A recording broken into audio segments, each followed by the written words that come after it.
As you know, as I see the people in the room, but I think you all know better than I do that there's been specific attention to gender equality and women on the international trade agenda, and that seems very much here to stay. And this is very welcome in many ways, but there's also been criticized on a number of grounds. And I won't list the grounds of criticism because there have been many. I mean, some that Saudi Arabia have been some of the first signatories to the declarations within the WTO that concerns about labor conditionality, etc. But we're not going to go into that now because this roundtable is going to focus specifically on the feminist, human rights-based approach to work on trade and gender within the trade policy community, given the theme of this conference. So that's going to be the focus of our conversation today.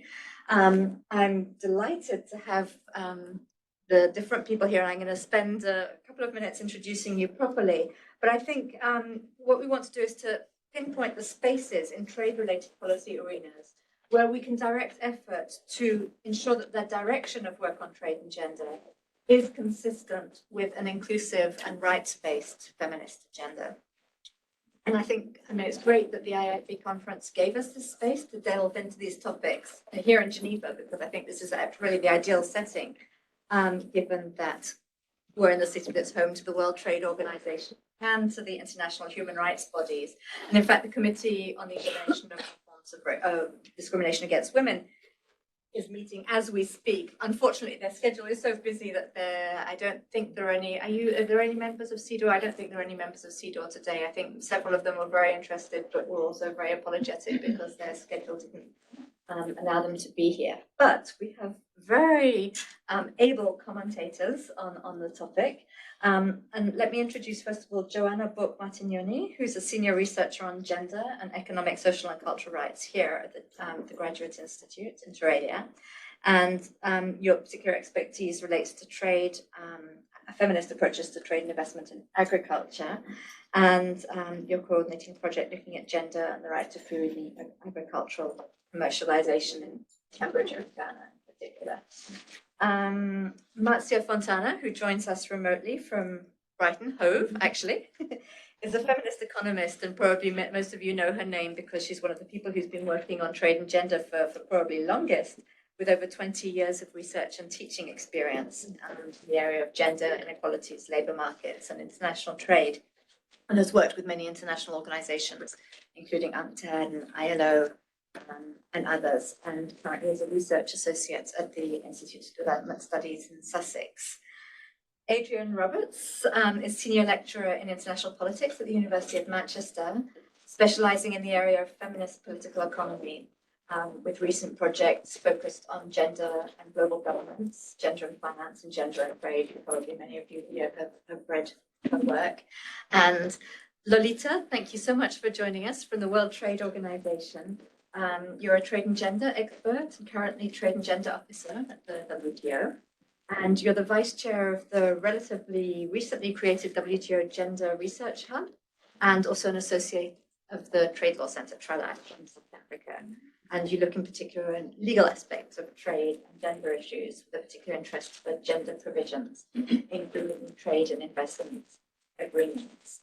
And I'm Caroline Dillman. I work on issues relating to trade and human rights, and I am a senior associate with the International Institute for Sustainable Development, who's co-organizing this event.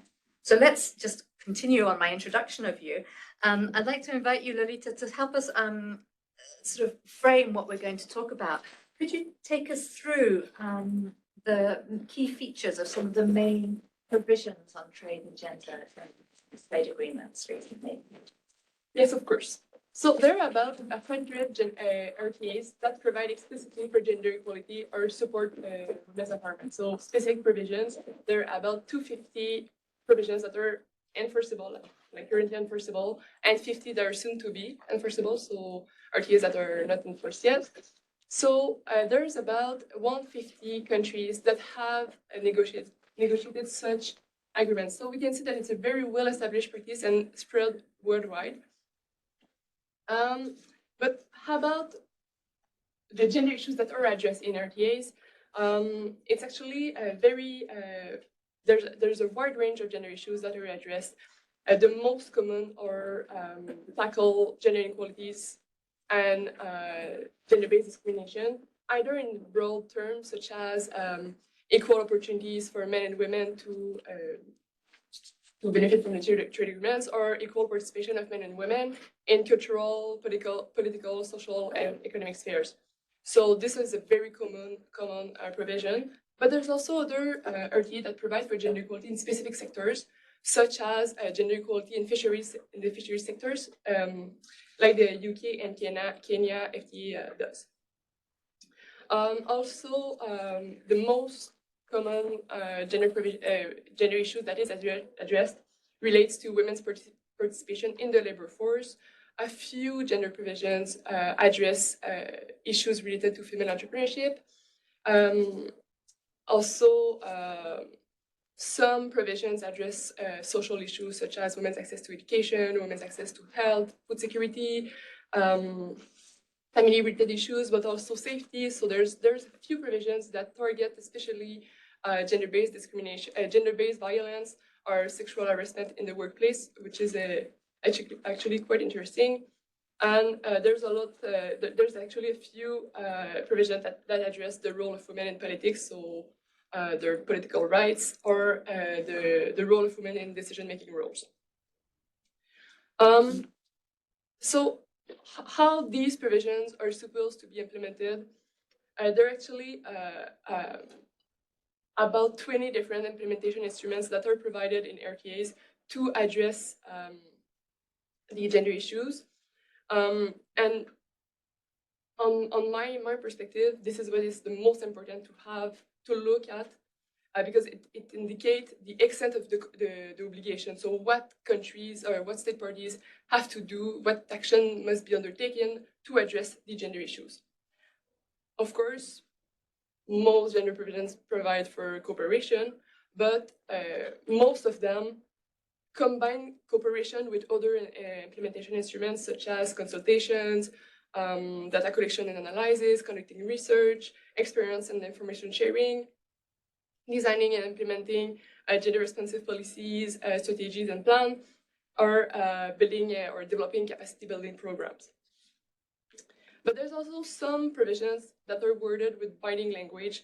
So we can find the verbs shall, will, must, which is very like binding language, and the nature of the obligation is binding. So we're not talking about cooperation, we're talking about specific action that must be implemented.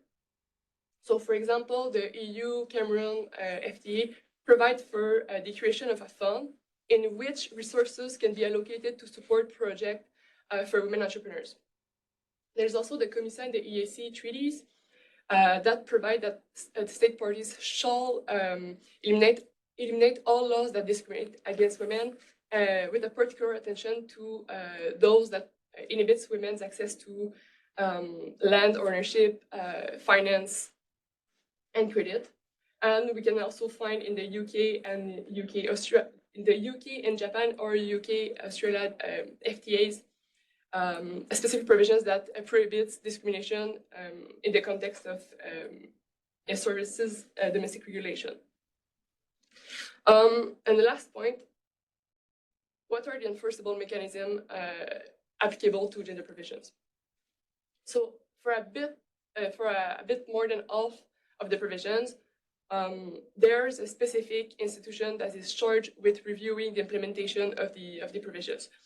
So state parties have to report. So this is an obligation to report on the progress they have achieved, and the institution will have to make recommendation. So this is not a binding process, so it doesn't lead to forcing state parties to implement or fully implement the gender provisions, but at the very least, it makes state parties accountable. Also, on the last point on that, the vast majority of the gender provisions are not excluded from the dispute mechanism. This is actually a very recent practice to do so, but it doesn't mean that all gender provisions can lead to a dispute. As I said, cooperation is not a binding implementation instrument, so there's a very few gender provisions that could actually lead to a dispute settlement. So in sum, so in conclusion to this very short overview of this very broad topic, gender provisions are not homogeneous. Very few are legally binding, but RTAs provide a platform to address specific gender issues that are a priority for state parties to enable women to participate and benefit from the agreements on our equal footing with men.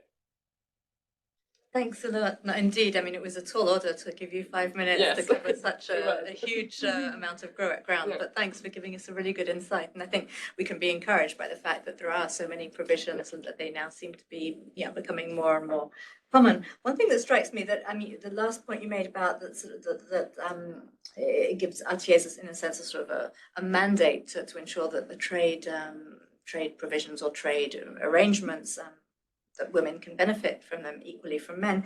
That brings to mind the question of language, in a sense, that we talk about trade and gender, and in fact, it doesn't really tell us very much about what's actually these provisions are seeking to achieve. And we see that through different languages, and I sort of maybe sometimes even a little bit of slippage. I saw that the Buenos Aires Declaration is called on Trade and Women's Economic Empowerment.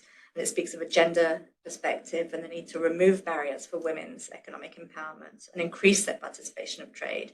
And then the chair's statement earlier this month that was adopted by the WTO on inclusive trade and gender equality.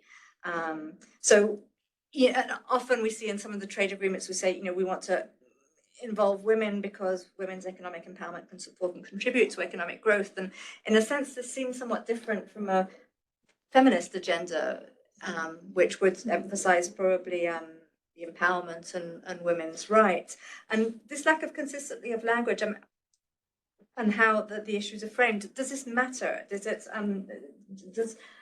How will this influence our thinking on the trade and gender debate going forwards?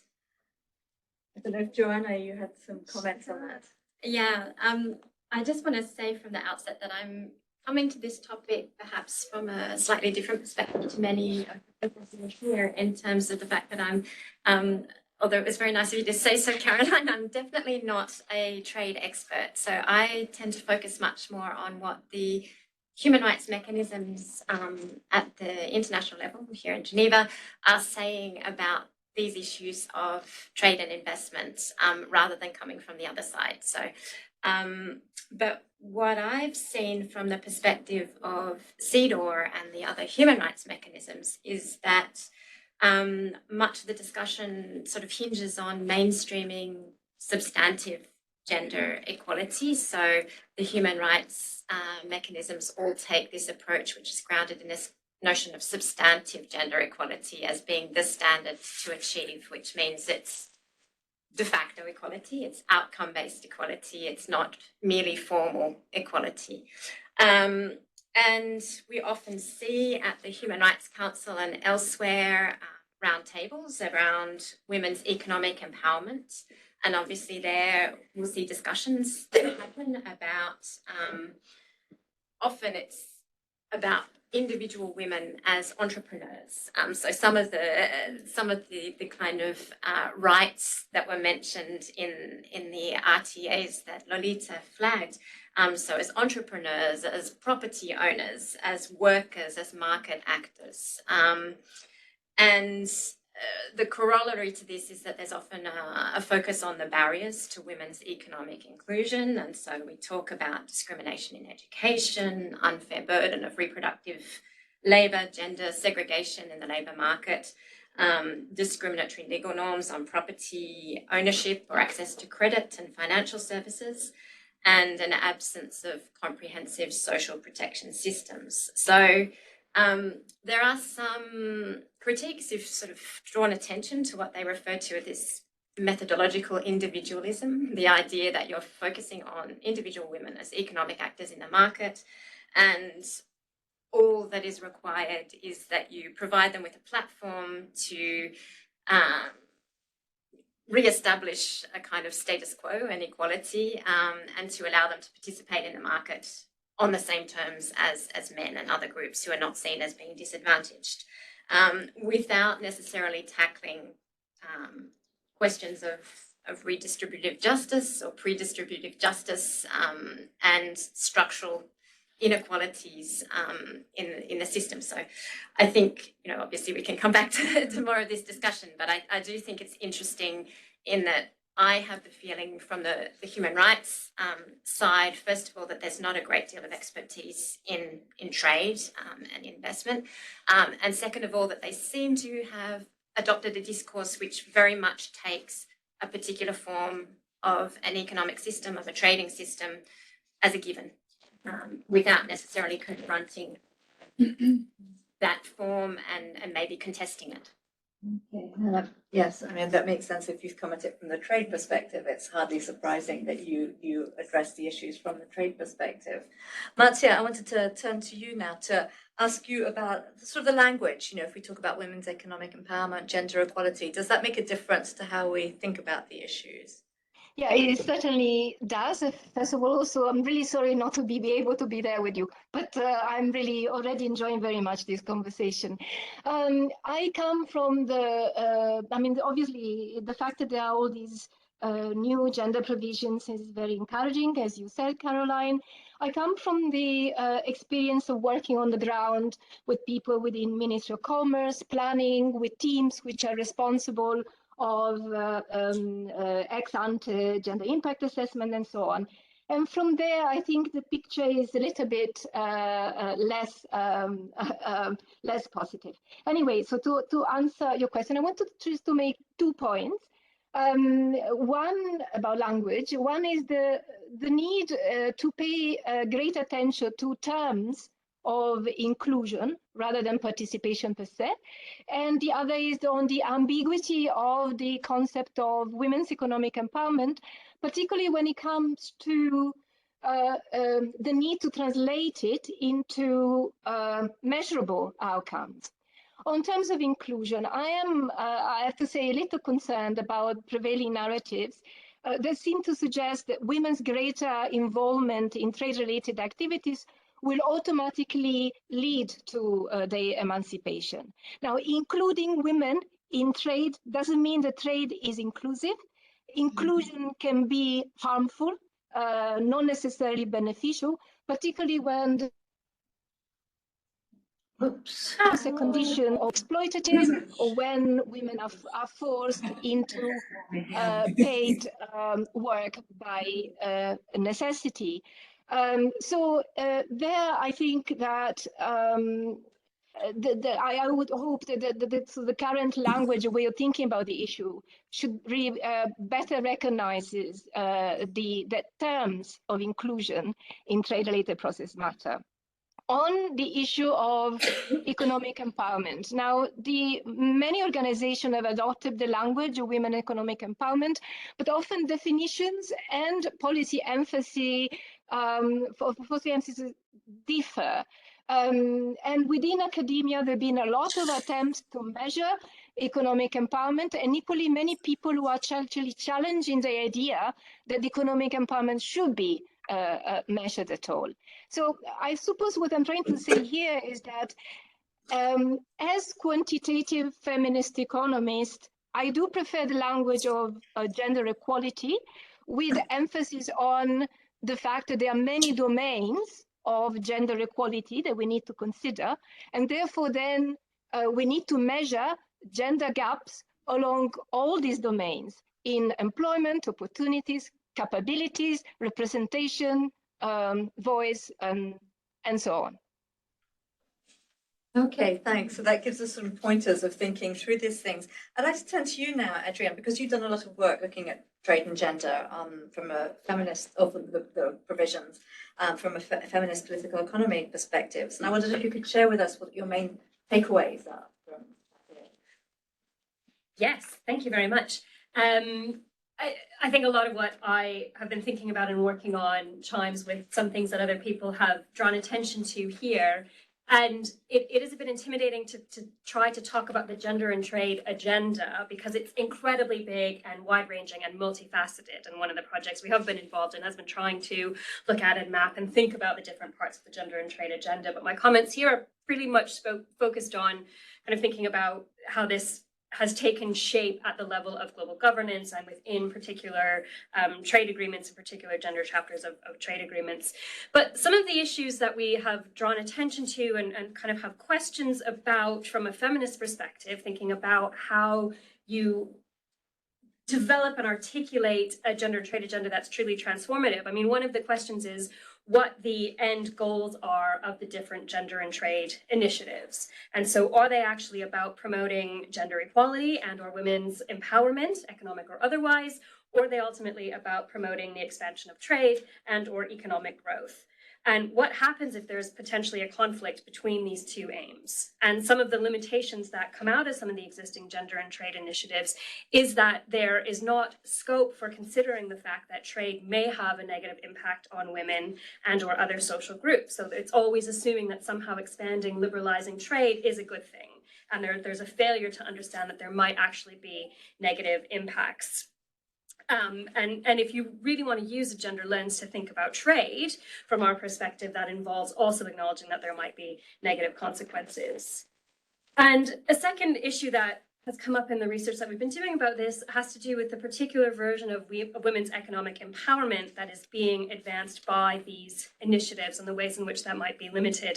And that goes back to some of your points, Marzia, what it means to think about economic empowerment. And if you kind of look at work in other areas of gender mainstreaming, so gender mainstreaming in other parts of the UN, the Women, Peace and Security Agenda, other sorts of things, they've come up with some interesting ways of thinking about women's economic empowerment as embodying either a kind of liberal vision that's primarily about integrating women into markets versus a more transformative or what can be called a liberating form of economic empowerment. So it's not to say that we need to throw away this entire idea of women's economic empowerment, but it's really important to understand and to think and to be critical about what type of empowerment is being advocated by different institutions and to keep an eye on maintaining some kind of a liberating version, which involves creating capacities to challenge different forms of structural inequalities. Another issue that we've identified in a lot of these initiatives is that they tend to focus on a limited group of women, which I think is something that you were talking about a bit, Joanna, as well as this focus on women as entrepreneurs and owners of MSMEs. And it tends to focus on women in their roles as being market actors. And then there's a whole host of questions that I think we need to ask ourselves as feminists about which women are being left out. Are there particular groups of women? Have these initiatives taken on questions about intersectionality and not just thinking about women as kind of a homogenous group? And then if you focus on this question of women and their roles as market actors, well, then what is being left out there, right? So women are not just workers, but they always simultaneously take on other roles as consumers, carers, users of public services, community leaders, and more. And I think, we saw a lot of this come out of the research and the discussions that were taking place all over, at all kinds of different levels after the COVID epidemic, where there was a real kind of recognition that actually, women and others aren't just workers, but they also, in order to do that work, rely on all kinds of other care infrastructures and care work and care labor and care services. And when that got disrupted, it made it very difficult for women to do their job.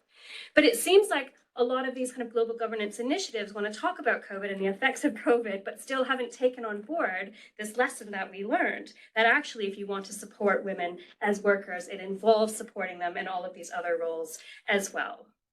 And the last point to make here is about a limited understanding of who the stakeholders are in a lot of these discussions and the exclusion of women's rights and civil society organizations from a number of agenda setting discussions and spaces. So I think that there's a lot of contested politics taking place in the sphere right now about who the experts are in this area of gender and trade and who the experts should be.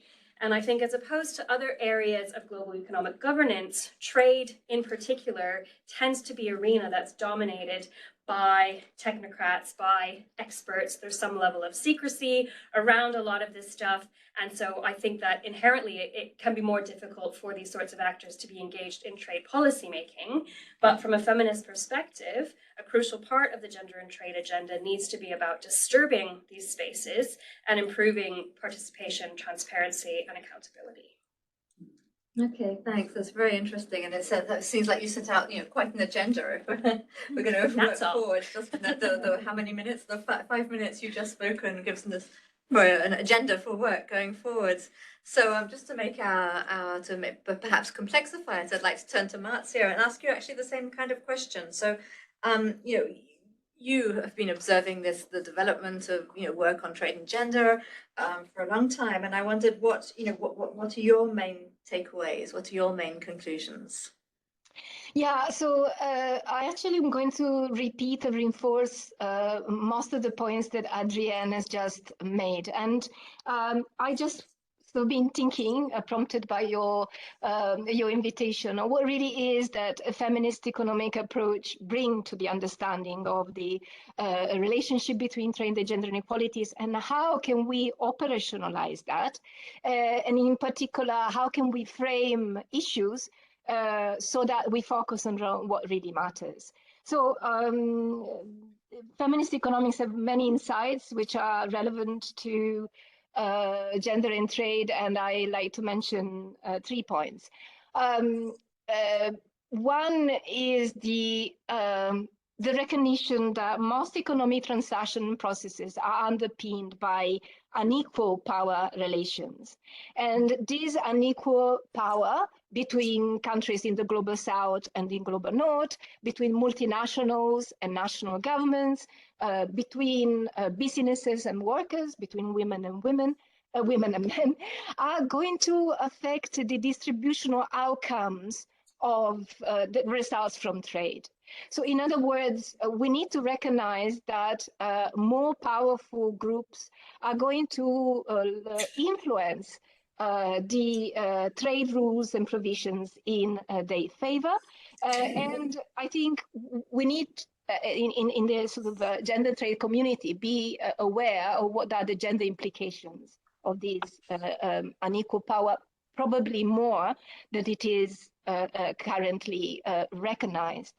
The second point is very similar to what Adrienne said. I mean, the feminist economics approach is concerned with inequalities broadly, not just inequality based on gender, and focus our attention on the way gender intersect with other sources of vulnerability, such as race, migration status, stages in life cycle, location. Now, the implications for trade is therefore that the formulation and implementation of trade policies must, and complementary policies that go with that, must take into account the diversity of women's needs and challenges when they're included in trade-related processes. And so, for example, think about small women cultivators in remote rural areas versus young migrant factory workers in urban areas. And again, the need to therefore move away from this narrative that the focus needs to be on women entrepreneurs. And again, I'm repeating a point which has been already raised. The third and most important insight from feminist economics is really a broader understanding of what constitutes the economy and economic system.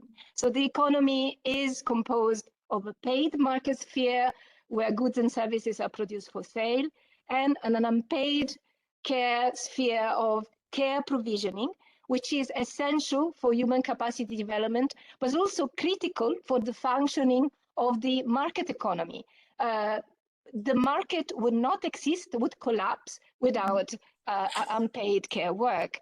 And so this broader vision of the economy is, in my view, not reflected at all in the sort of approaches that are currently used. But this vision needs to be reflected in the way we think about the gender effects of trade. And so the gender effects of trade are not limited to effects on specific groups of women that engage directly with trade, either as producers or wage workers. All of us, most women and men, even those who are not at all included in production for international markets, are affected by trade, because rules, trade rules, regulations affect the prices, quantity, availability, quality of essential goods, food, medicines, other essential goods, and services, including care services. And we all rely upon all these goods and services to provide for our families and for our well-being. So it'd be really useful that this more comprehensive approach could be, if this could be followed in both policy design and implementation. Okay, thanks. Thanks for these interesting points. And indeed, I mean, they repeated, but I think sort of amplified, gave different dimension to some of the points that we've already made. And one of the points that came out, I think, from both what Adrian and Marzia, you've just said, is about the different stakeholders, how, you know, the different stakeholders or the different people's life experiences are perhaps not taken into account as well as they could be in the trade system. And I was wondering, can the human rights perspective contribute something to this? I mean, and where is the human rights community on this? Thanks, Caroline. I'll just quickly sketch out a few of the issue areas that the human rights bodies have raised in connection with trade. And I have to say that, as Adrian was saying, it's sort of a vast heterogeneous body of work. It's not very unified. So these are just kind of bullet points, but it might give you some idea of where the human rights mechanisms have attempted to engage with international economic law, with international trade and investment law. And then I'm going to turn a bit of a critical gaze on that body of work and where perhaps many of the similar critiques can be made to the ones that both Marzia and Adrian have made about the trade mechanisms.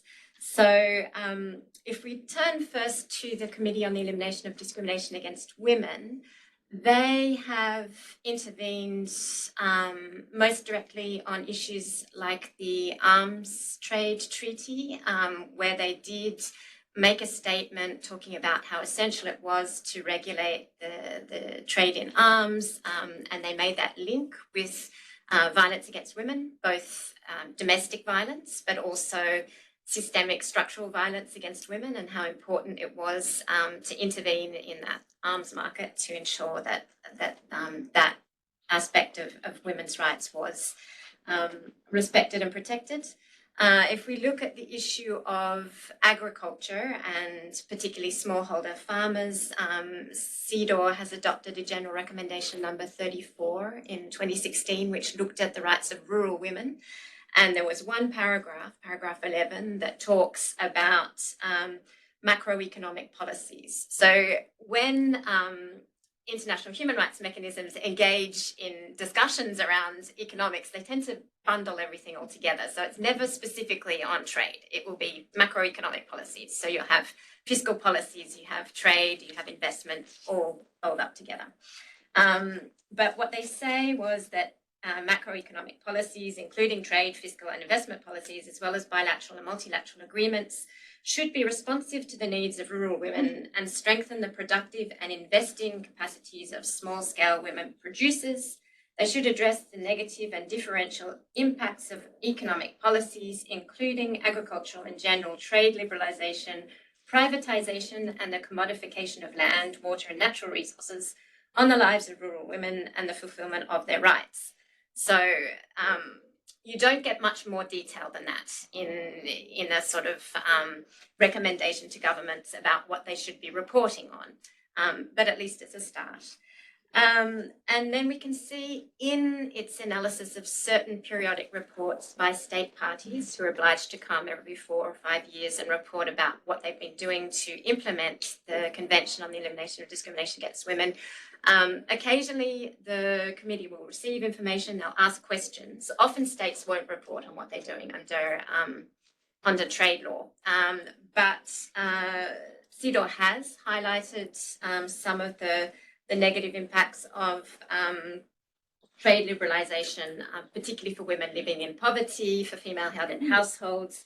But they tend to sort of have an overall appreciation of trade liberalisation, and it's related to corporate tax evasion. It's related to structural adjustments, policies, to foreign debt. And so it's very, very broad. But their main argument has always been that if there's no gender impact assessment of these mechanisms, then that will decrease the availability of resources for social spending, and this will have a disproportionate impact on women because women are more likely to require resources from public authorities. So that's for CEDAW. Then we have the Committee on Economic, Social and Cultural Rights, which also has adopted several statements about trade, most famously in 1999, ahead of the WTO ministerial. The Committee on Economic, Social and Cultural Rights came out and said that trade needed to be the means to an end, and the end was to increase well-being, and it wasn't an end in itself. And since that time, the committee has adopted, comments about austerity measures, about inequalities that are linked to trade liberalisation, decreases of public spending that are viewed as disproportionately affecting women as a social group. And that tends to also feed into that similar discourse about why you might need to look at trade as a human rights issue. Jumping then to just quickly talk about another aspect of the human rights engagement with trade, and that kind of speaks a little bit to the comment that you make, Caroline, about bringing in other actors, because often we're in these interstate platforms when we're talking about obligations and duty bearers, and here there's been an attempt to bring businesses in directly within the purview of international human rights law to say, well, business actors also have a role to play. And so in 2019, the Working Group on Business and Human Rights adopted what it calls the gender guidance to the UN Guiding Principles on Business and Human Rights, where it does talk a little bit about trade. So the guiding principle number 9 in this document talks about the duties of states to carry out periodic ex ante and ex post gender responsive impact assessments of their trade and investment agreements. And in guiding principle number 10, the working group also talks about the need for multilateral trade institutions to become more gender responsive, including by making sure that any agreements negotiated advance substantive gender equality and do not exacerbate existing forms of gender discrimination. There is also work being done on a legally binding instrument on business and human rights. So many of you are probably aware of the activities of Feminists for a Binding Treaty, and they've issued some really interesting documents about what a feminist approach to business and human rights might entail. I think the main critiques that I would have of the way in which the human rights system has approached the question of trade and gender is that a lot of these are not feminist in nature. They tend to use gender as a proxy for women. That's something that we haven't really gone through, but I think it's important because it robs it of its relational aspect. It tends to depoliticize, and it tends to reproduce these binary understandings of women are like this, men are like that. Again, we've talked about the need for an intersectional approach, and I think that often gets really lost in these discussions here, even coming from the human rights side. Again, a lot of the recommendations are made are technical. They're about how you can provide capacity to women to insert them into agricultural extension programs, into market-based entrepreneurship programs, into financial services by providing microcredit, by providing other services without necessarily looking at social structures and economic inequalities. There are some more critical rights-based feminist approaches that have emerged from civil society movements. So if we look at the work that's being done in popular peasant feminist and food sovereignty circles, they tend to be much more radical in their feminist project. Feminists for a Binding Treaty that I mentioned, the World March of Women, But I'd have to say that these tend to still be on the margins of discussions. Then they're not necessarily having a direct influence on policy making. I want to give some time to Yes, Lolita. Have you sure. got other No, points just on that? one final point, but I'll come back to it afterwards, which Okay. is just that there is this lack of understanding and data, I think, amongst the human rights institutions about how we can observe and measure the gendered impacts of trade regimes. Okay, which I think is also a question which is on the WTO's agenda, I think, which leads into this question with you. I mean, some of the points that you've made show that this is very much a live issue. I mean, things that are happening, standards are being developed within the UN and elsewhere. And likewise in the trade forum, I mean, I think that we expect all firms and future trade negotiations to grapple with these issues in some way or another. So from the WTO perspective, Lolita, what can we expect to be on the agenda in the coming years from the WTO perspective or other trade agreements that you follow? Well, from the side of members at the WTO, as the co-chairs mentioned it in the statement that they adopted at MC12, they will continue their work in the informal working group. So it's not because the declaration wasn't adopted that the work stopped on gender. So members will continue their technical discussions on trade and genders to share information and experience to build their capacity on trade and gender issues. So their work program is based on 4 pillars. It's gender responsive policy making, gender lens applied to the WTO, reviewing analytical work and research on trade and gender issues, and to promote or to make aid for trade work for women. So to increase aid for trade projects or programs to support women's empowerment. So this is for members at the WTO. This is the plan for the next years. And the Secretariat will continue to work or to support members' effort to increase women's participation in trade. So we have a very ambitious action plan based on 3 priorities. The first is to promote gender responsive trade policies, and this is very much aligned with the pillar that is addressed in the informal working group. And we do that with the training program that we built this year. So it's a full program dedicated to addressing gender issues, so to help members better understand the trade and gender nexus and help them develop and implement gender responsive trade policies. So we had 2 sessions last spring, and we will have 1 in fall.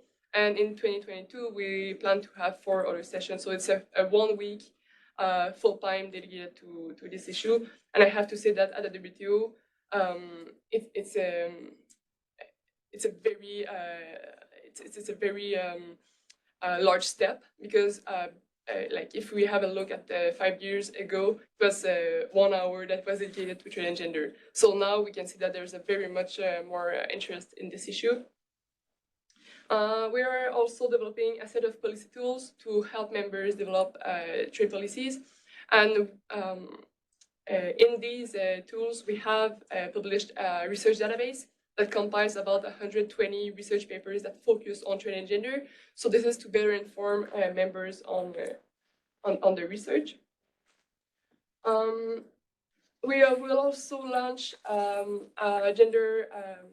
database on gender provisions at the Global Review. So this gathers, or this map all gender provisions, and this is to help members negotiate gender responsive trade agreements. The second priority is to drive research on trade and gender. So again, to better inform members on the issues. So we have created in 2021 the Gender Research Hub. This is a network of about 40 experts on trade and gender, and the main goal is to increase visibility on research. So we organize thematic workshops that these were labeled Think Up. We had one on women's access to trade finance, and the second will be on gender disaggregated data in trade, and will be at the Global Review, so stay tuned. And we will have also the first edition of the World Trade Congress on Gender in December 2022. So this is very much supported by members, and again, it very shows that members are more and more interested in these issues, or to integrate gender in the agenda. And the third priority is to support members making Aid for Trade work for women. So we have reformed the Aid for Trade monitoring and evaluation exercise this year, so to have a better idea of the projects or the programs that members are building, and how they address gender issues, and how they support women. And from the Secretariat perspective, we intend to further support members by developing tools to make Aid for Trade a tool that is more used to promote women empowerment. So this is for the next year. Okay, so I see you have your work cut out for you. This Indeed. is gonna be busy, and I know that some of the people here are participating in that and will be opening up for a conversation soon. Before doing so, Adrian, I wondered if you could talk about some of the other spaces that are opening up, some of the sort of innovations within these trade and gender provisions on the international agenda.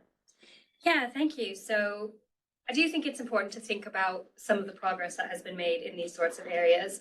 And I think the very fact that trade has somewhat belatedly come to the recognition that that there are gendered impacts to trade is a really important step, and it's a really important development. And I think there might be differences in how that's understood. So for a lot of people, this is still thinking about how trade impacts men versus women, rather than thinking about gender as, being about power relations, and the economy as being inherently constituted by structural inequalities, including those along the lines of gender, but also global inequalities and this kind of stuff. So not everyone's gone that far, but they have recognized that trade is gendered. And I think so much of the research that's being done, that Lolita was just talking about, is really important. This collection of sex disaggregated data is really important. So stuff that Marisa's probably been calling for the last 15 years or so. You're starting to see more of that. We heard some work that UNCTAD is doing in this area. So all of that can potentially lead to transformative outcomes. It won't inherently lead to transformative outcomes, but those are progressive steps, I think. Some of the work that's being done on gender-based impact assessments, where again, I'm pretty sure that Marisa was the only person doing this work for a very long time. It must have been a bit lonely out there. But increasingly, the UNCTAD's Trade and Gender Toolbox has been a really, I think, progressive and interesting and innovative step forward here. Some of the work that Canada's been doing with its GBA Plus, so its Gender-Based Analysis Plus, is really interesting. And my colleagues and I have written about this a little bit. And one of the things that we find instructive and kind of positive about the work that Canada's doing is that they have decided to apply this GBA Plus framework, so trying to understand the gender-based impacts of trade to all aspects of the trade agreement. So rather than just looking at particular areas, they've talked about how trade, the gendered impacts of trade are multifaceted, and they've really taken on board some intersectional concerns, paying attention to how gender intersects with race and religion. They talk about Indigenous peoples. They've talked about overlapping identity factors. So in the GBA Plus analysis that Canada did of the Canada-Mercosur agreement, as well as the agreement that the Canadians call the CUSMA and everyone else calls the USMCA, pays particular attention to the impacts of the FTA on women and Indigenous communities and LGBTQ plus communities. So, there are some moves in that regard. The CUSMA agreement, the GBA Plus analysis of the CUSMA agreement also considers unpaid care work, particularly in its assessment of the labor and environmental chapters. And it considers the impact of the FTA on job-protected leave for childbirth, adoption, family caregiving responsibilities. So again, there's been some taking on board of some of the feminist critiques of the need to integrate an analysis of care. And it doesn't go far enough. Talk about that another time. But but there are some interesting steps there. And I think some of the gender chapters that have been I mean, ones that have been adopted by Chile with its various partners, as well as some of the recent gender chapters coming out in some trade agreements that the UK has been a part of, again, have these interesting kind of moves in what I would understand to be a progressive dimension. So the UK New Zealand gender chapter has, as one area of cooperation, advancing care policies and programs with a gender and shared social responsibility perspective. So it's an area of cooperation, you know, which leaves some kind of questions about enforceability and what's actually involved, but at least they're talking about care in a trade agreement and an FTA, which I think is quite novel. And the UK has also committed to looking across agreements, and they're trying to do a more comprehensive gender-based analysis of trade agreements. They talk about thematic weaving, so they've appointed a person as a thematic weaver to look at how gender can be integrated into different parts of free trade agreements, including chapters on domestic regulation, financial services, digital trade, procurement, trade and labor, et cetera, et cetera. So all of that is really interesting, and I do think responds to some of these conversations that we've been having with policy makers. And again, in the UK, New Zealand, they talk about Maori women and intersectionality. So I could critique a lot of this. And I think, you know, one issue is that it does often depend on the willingness of partners. So the reason the discussion of Maori women is in the UK, New Zealand trade agreement, the gender chapter, is because this is of importance to New Zealand. Whereas if you look at the UK Japan gender chapter, it's much more limited in what it's doing. So in a sense, it's capitalizing on commitments that are already there within particular states. And you could say the same to a certain extent of Canada's commitment to the Indigenous community, you know, so there's still a lot of space to push, but that's my sort of optimistic reading of where there does seem to be movement, partly as a result of contestation and interventions from feminists. Mm-hmm. Thanks a lot. I'm very keen. I had some other questions for the speakers on the panel, but I'm also very keen to open up the conversation. So maybe we'll come back to it later. Just one thing that I'd like to open up now to comments from the floor, but maybe if some of you here would like to comment on it, or perhaps you'd like to bear it in mind. One question I'd like to come back to, if we have time today, is we're talking about, initially we're talking about, well, if you come at it from a trade policy perspective, of course you're going to come through it that lens, and you may, you know, leave aside some other aspects of the issue that are important, perhaps from a human rights point of view or a feminist point of view. And so a question that's in my mind is, what's the right forum? You know, there's been criticisms about trade agreements integrating too much focus on women, you know, the fear that it might be conditionality, that, you know, why is a trade agreement, you know, doing gender equality work, you know, this question of what's the right fora is kind of lurking in my mind. So if we have time, let's come back to that. And I'd like now to open up the floor for comments, observations, questions. Yes, and please introduce yourself when you take the floor. Sure. Hello, everyone. My name is Magali Burosio. I'm a PhD student at the University of Birmingham. First of all, thank you all. This has been so inspiring. I'm like really looking forward, like going home and writing everything. I feel very inspired. My research is about how indicators are increasingly used as technologies of global governance, and how they have advanced or preventing women from like advancing their rights, or their economic rights more particularly. So I feel very compelled about the different mentions that you have done to measurements, and I'm hoping that you can discuss this more in depth.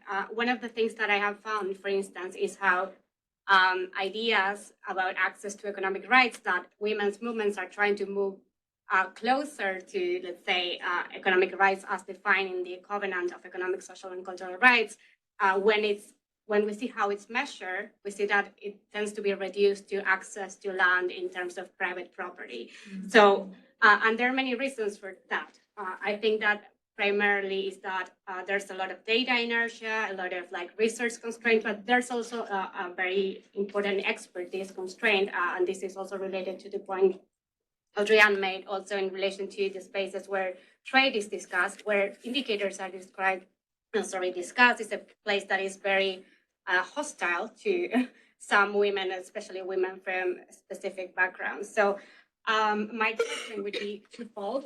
One is how do we guarantee that the voices of those that are most affected are actually part of the discussion of indicators?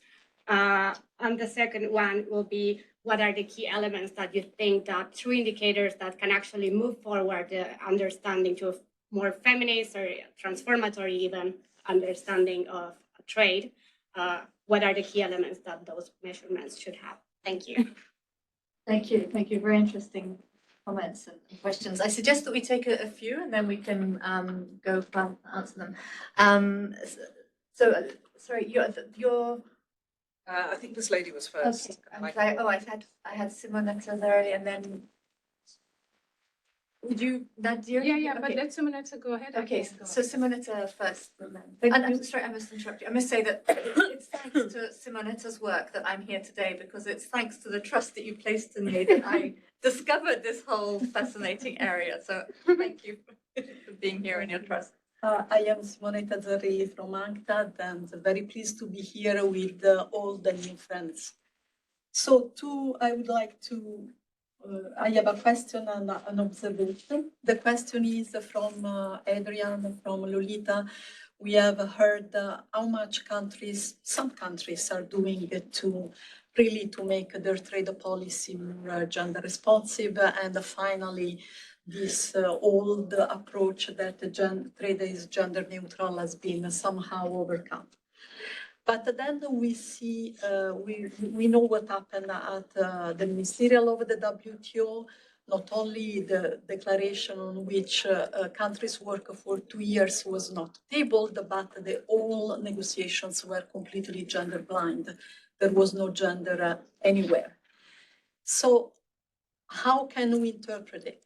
I think we can see the glass half empty, and we can say at the end they horse traded gender with issues maybe they were more interested in. Or we can see the glass half full, and we can say at the end whatever was going on at the WTO was so timid, was so mild, then perhaps they decided, okay, let's do it at the bilateral or regional level, and we can be much broader. So this is a question for the panel. My comment, I mean, at UNCTAD, we do a lot of research work, and we see, country study, regional study, how much trade can also be bad for women, how little they are benefiting from it. Of course, there are positive examples, etc. But when, as a UN organization, we talk to our member countries, this narrative about, is not that only being a women entrepreneur that makes this woman empowered, and is not a narrative that goes very well. While if you start saying, I have trained 30 women who now are better entrepreneurs, this goes perfectly well. So what countries wish to hear, or some of them, is exactly this. Women are in trade, they are more active, and this is what we want. So really the focus is making women more active trade operators or producers. And so if your narrative is a bit more critical and a bit more, okay, let's look at all the preconditions, etc., it doesn't go particularly well. And since your narrative is somehow linked to the funds you get for your work, the more you push for entrepreneurship, more women, the more funds you get. So it's a kind of, a bit of a vicious circle. Thank you. Okay, thanks. Should we take the two other questions to respond, or are you itching to respond already? Let's take the next. Yeah, sorry. Let's take the next. Yes. Okay. So, at the back. Fatima. Okay. Yes. Go ahead, Fatima, and then afterwards, Nadir. Okay, sure.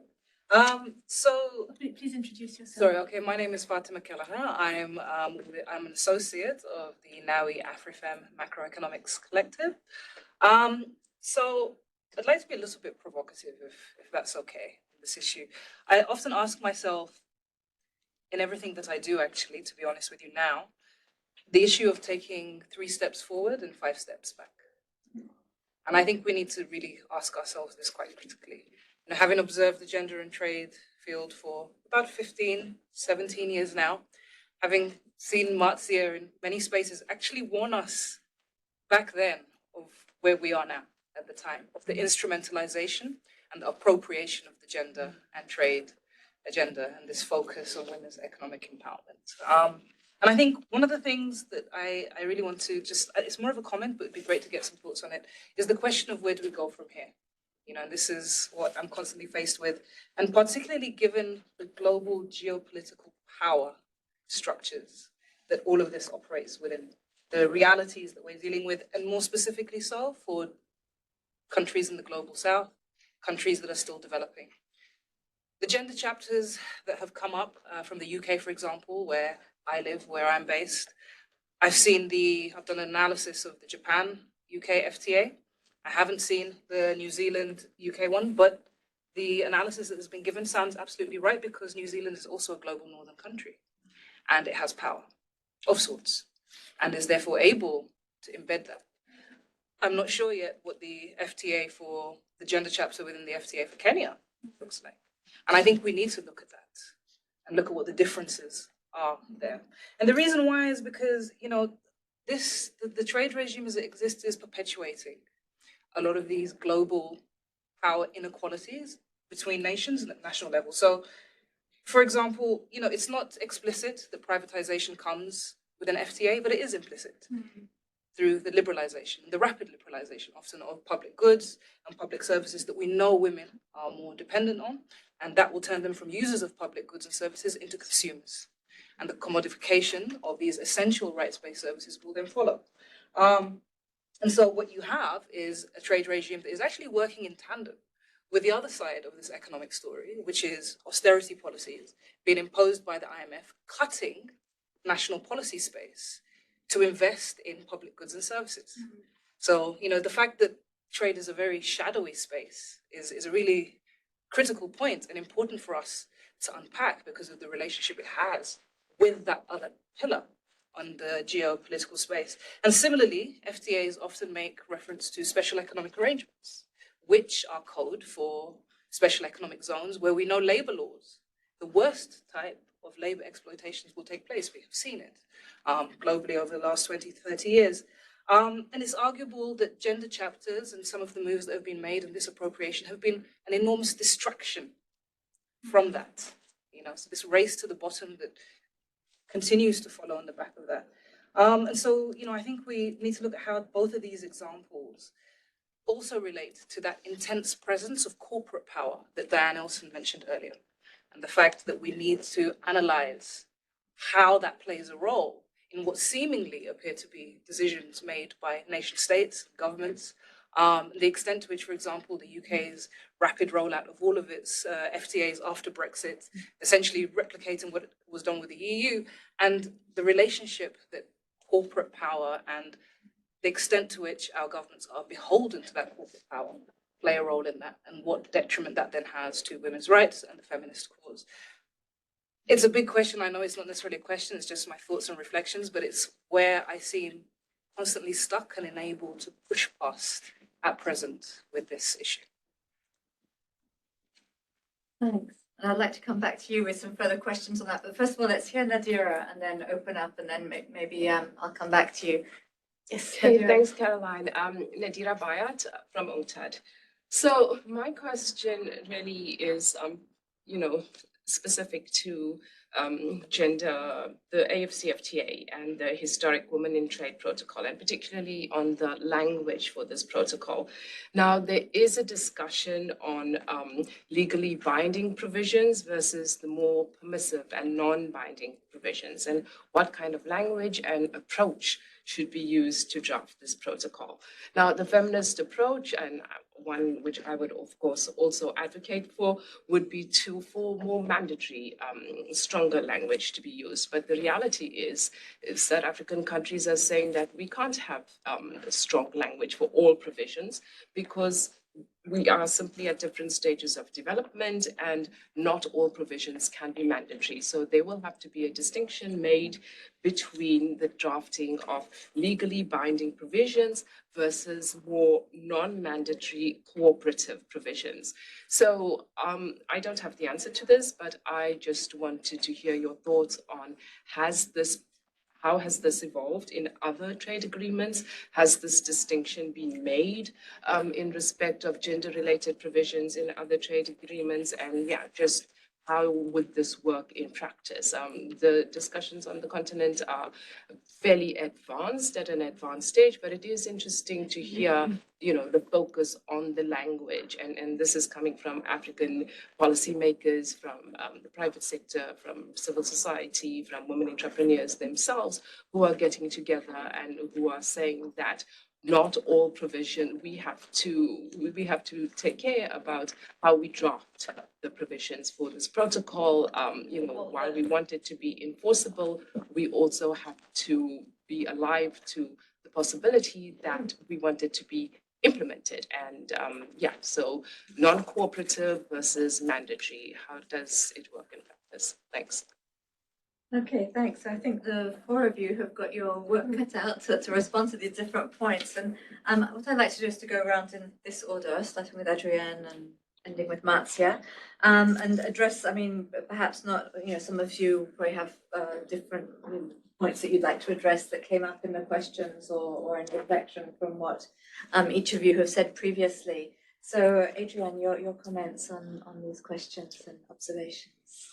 Yeah, I think that they're a set of really important questions and comments, and in a way speaks to some of the discussion that we were going to have at some point about is it work? Should we be talking about gender equality in trade? Is trade the right space to be having these debates? Is the WTO the right space to be, and there are challenges in thinking about that. And my background is also not as a trade person. It's as someone who studies feminist international political economy in sort of broader senses. And in a sense, I'm a bit ambivalent about the prospects for engaging in some of this discussion in the current institutions that govern trade.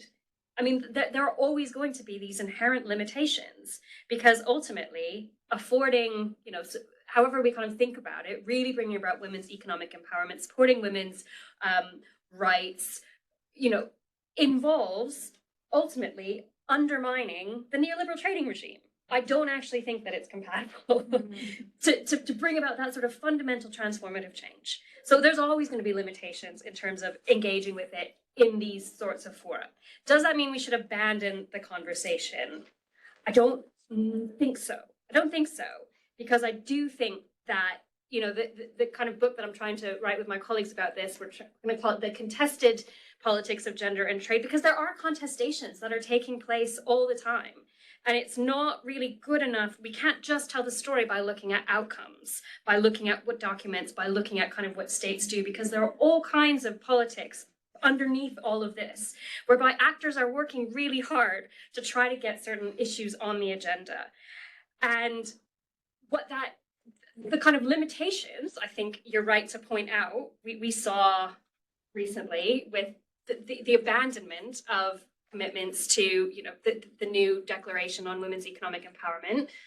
I was trying to ask you about this in the last panel, and you didn't share Untad's take on what this was all about. And the colleagues, my colleagues who I do research with, just forgot their names, Silke Trommer and Erin Hanna wrote a blog for the Women's Budget Group, where they sort of had this view that this was actually a good thing. The kind of language of gender that ended up being in the outcome document for the ministerial was actually potentially did more to kind of affirm the WTO's commitment to gender than perhaps the declaration would have done. I don't know if I shared that particular view. I think there's still another story that has to be told, and I don't know what that story is.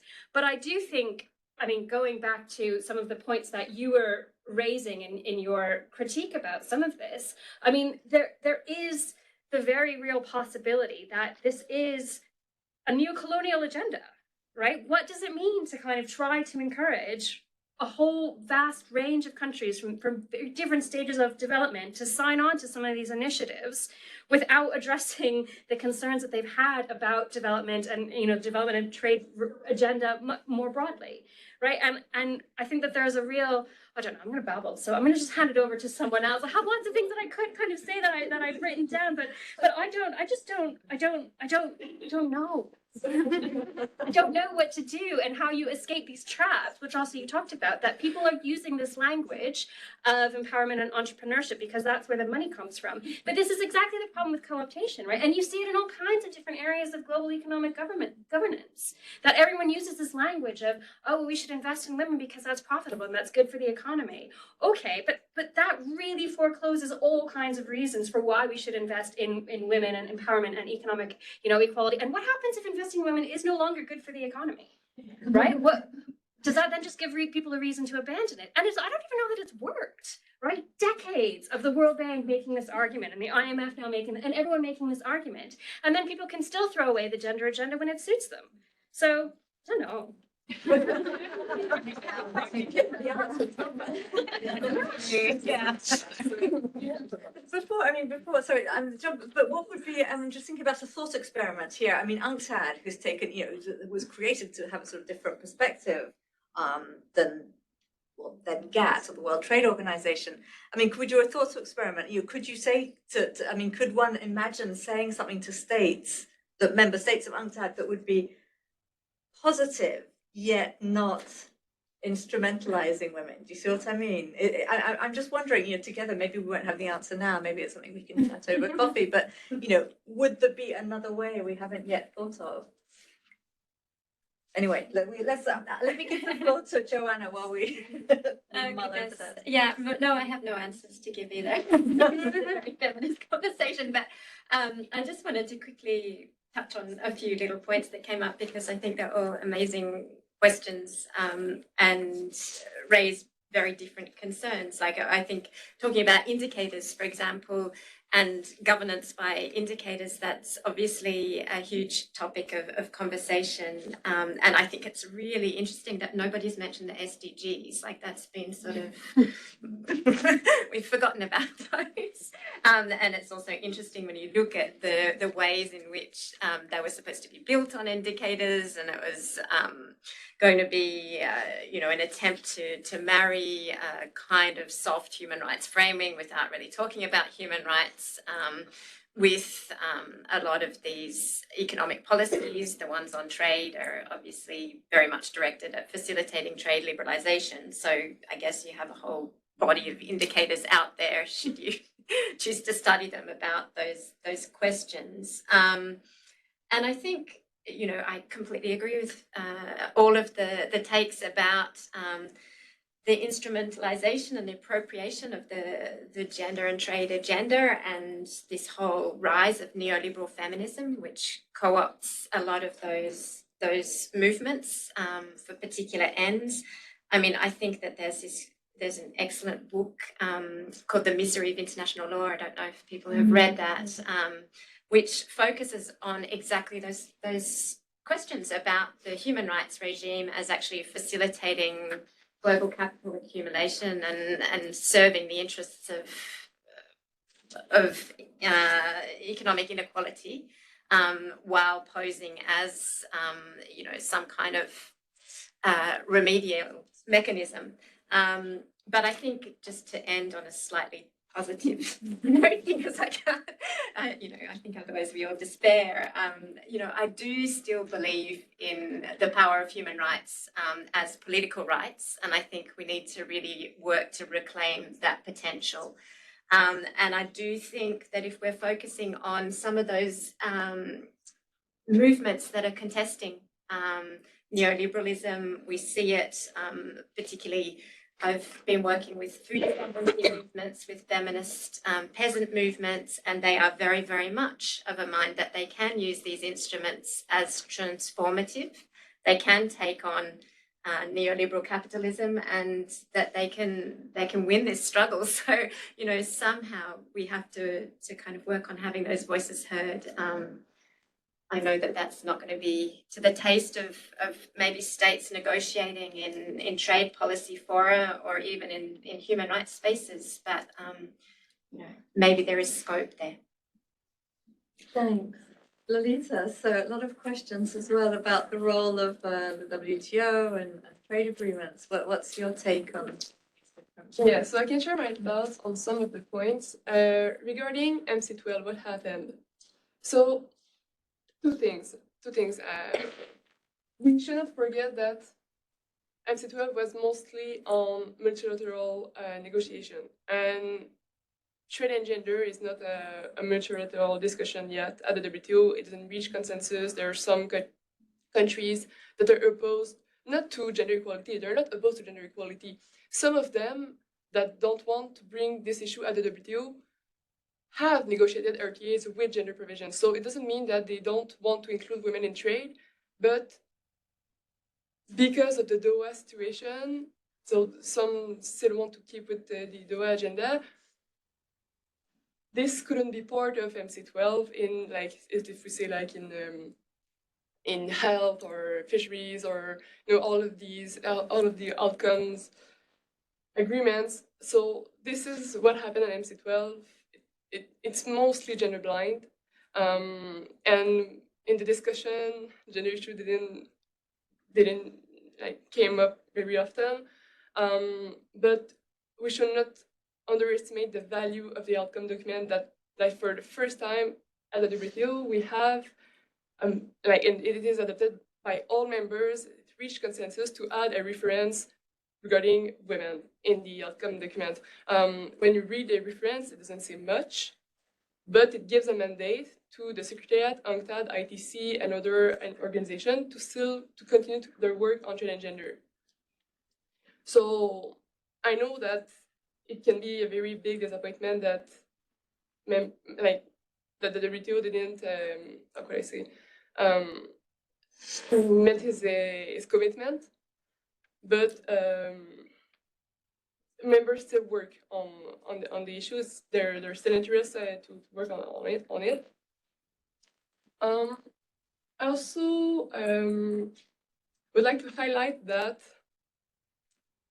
I heard that a lot, that a powerful country or developed country impose gender clause in their RTAs with developing countries, but it's also very wrong, and it's very fake news, I would say, because when we have a look at the intra-African RTAs, so those that were concluded only by African countries, and it came from the 90s. So, and the first chapter on women was concluded by African countries. So it's not like a developed or occidental approach. It came from on the African continent, and when we have a look at the chapter that was negotiated by African countries, and when we have a look at what the UK, Canada, Chile have concluded, it's two different worlds. In the African chapters, there's very binding commitments, and it's bound to this dispute settlement. They didn't excluded this chapter from the dispute settlement mechanism, so it's a very binding commitment, and this shows that for developing countries, this is also a very important issue. And I also want to just very quickly share my thoughts on your question, Nadira, on the AFCFTA. So you asked how we could or how we should balance cooperation and binding provisions. So cooperation, like provisions stating for cooperation, is not meaningless. At the very least, it put gender issues on the agenda, so members will work together to resolve or to address the gender issues. Like, to be very realistic, I would be very surprised that the protocol on women is very binding. It's very hard for members for countries to agree on binding a commitment for gender or for women. But I think a balance of these two, so binding commitments and cooperation provisions, should be prioritized, but we should not underestimate what it means to cooperate on gender issues. So, what's that? Thanks. Matja, do you have thoughts or comments you'd like to share on the various So points made? how much time do I have? How many minutes? No, Take- really serious. Yes, I'm okay, asking- we'll take 5 minutes so we can. This is not a rhetorical question. I really wanted to know. Yeah, so a lot to think about. First of all, I think we should definitely continue to engage, in my view, in all policy spaces, but possibly try to ensure there is a critical mass of us working together. I do share very much the concerns and issues that Fatima raised, and it's lovely to see you even from afar. And I actually have a book here, which sort of, I don't know whether you'll be able to see, which is Women in the New Trade Policy Agenda.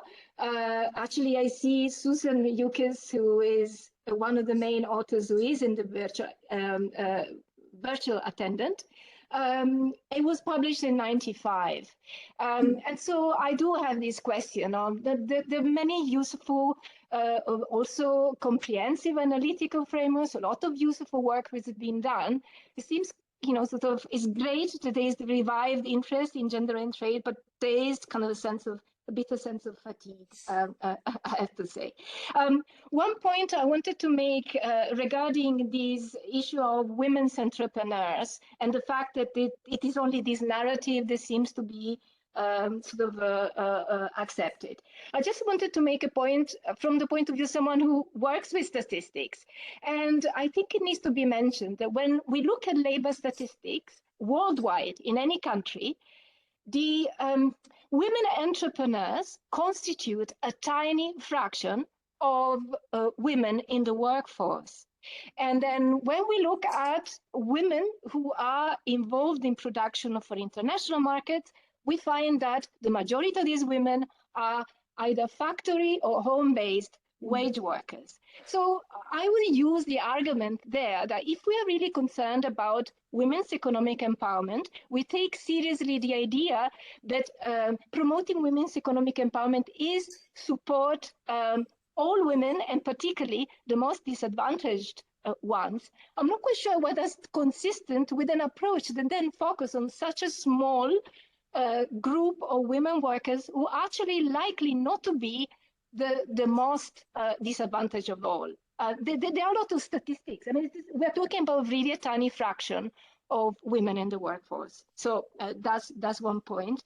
And I just wanted to take up a little bit the point on measurements. Quite often the argument that we don't have enough data to do better, more comprehensive research is used. Now, it's true that perhaps they're not sort of data that enable us to capture well everything, but there can be a much more creative use of existing data that will enable us, for example, to capture aspects of quality of employment rather than simply counting women in the workforce. Even when we talk about SMEs, looking at not just, for example, women who have a line of credit, but really trying to capture data that use data that enable us to look at the terms and condition of those loans.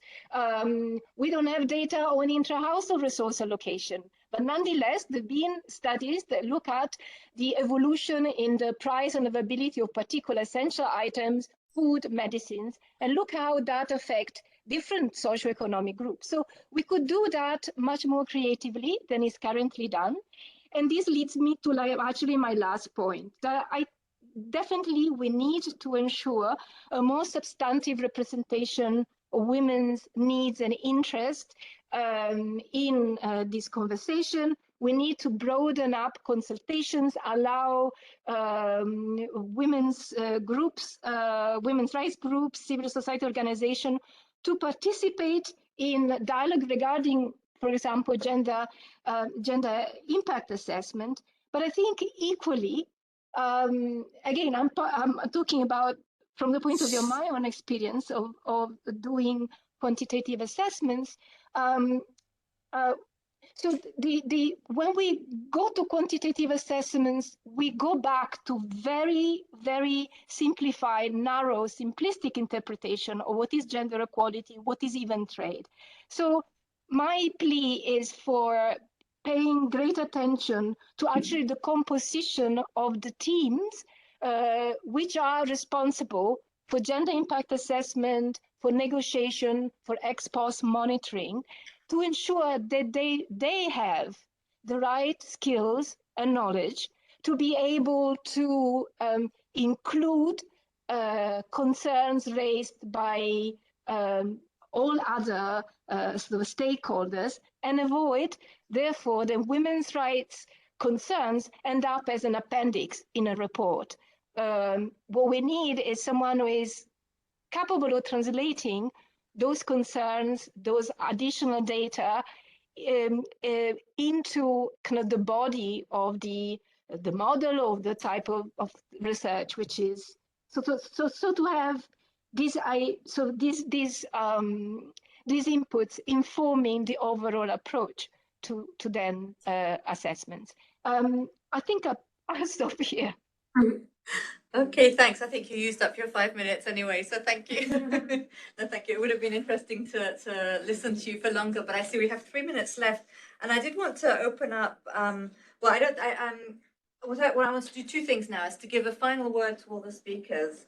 What I want to do, and perhaps Marzia, you've already sort of kicked us off on this thinking. I wanted to sort of ask you all if you could make, if you could realize, make true one policy, if you could implement one policy proposal in this area, what would it be? I think, Marzia, perhaps you've told us that by, perhaps we can take your idea of multidisciplinary teams being your proposal. I'm very happy to pass, yes. And so should we go the other way around? Lolita, what would be your sort of, yes, your sort of, on your number one of your sort of wish list of things that you would like to see happen?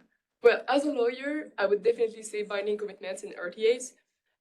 So not only eliminate laws that discriminate against women, but also to take binding commitments to promote women's participation in trade. So either with, for instance, quotas in public procurement, as many countries does, or I would say binding or mandatory gender impact assessment of prior the agreement, and after like 2 or 3 years, then after being obligated to take action to ensure that the impact assessment is positive. That would be my my pretty idea. Well, interesting to notice that in a sense you sort of agree with Marzia on some parts of the policy proposals. Joanna, what would be yours? I think that there needs, from the human rights side, to be some kind of combined methodology that's developed by the human rights mechanisms about how you would, from a human rights-based perspective, observe, analyze, and redress, issues of substantive gender inequality and women's human rights impacts of trade. So really coming at it from that side. Okay. Adrian. Still deciding. I have a problem not doing blue sky thinking on this, but so I suppose it would be about when we see these articulations of women's economic empowerment in policy documents, to include a commitment to building women's capacity to engage themselves on these issues. So that, and sometimes this is already done, so this is about creating space for women to collectively organize, to talk, to contribute to these discussions, particularly at the level of agenda setting. That's sort of a pause.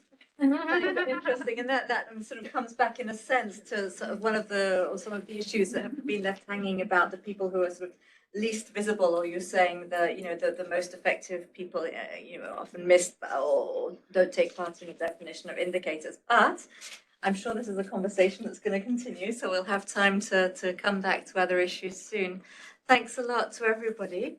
For me, the only frustration today is that it was far too short. But I've really enjoyed hearing you, Marcia, Lolita, Joanna, and Adrienne. Thank you so much, as well as those of you who commented from the floor.